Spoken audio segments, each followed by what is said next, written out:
Sa bawat tiklop ng to, may boses na nagsasalita, hindi ka sapat, kailangan mo pa ng marami pa. Isang pirasong papel na may mukha ng ekstranghero, nagpapalipad ng pangarap, nagpapalugmok din ng utang na hindi maubos-ubos. Nakita ko ang ina sa palengke, nagtitipid ng barya, isa lang na isda, sapat na para sa tatlo nating tiyan. Ang dolyar na iyon nasa telepono ng anak na nasa ibang bansa.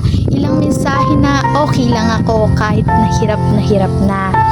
Ito ang wika ng mundo na hindi natin naiintindihan, ngunit kinakausap tayo araw-araw na bawat bili at benta. Minsan may bituin na nag-aaliw, minsan may kidlat na nagpapasugat.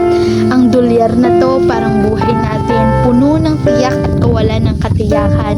Ngunit hindi tayo baliwala dahil sa halaga nito, tayo ang gumagawa ng halaga, tayo ang nagpapahaba ng buhay nito sa bawat pagsisikap, sa bawat ngiti. Sa kahirapan, ang tunay na kayamanan natin nasa puso, hindi sa bulsa ng dolyar.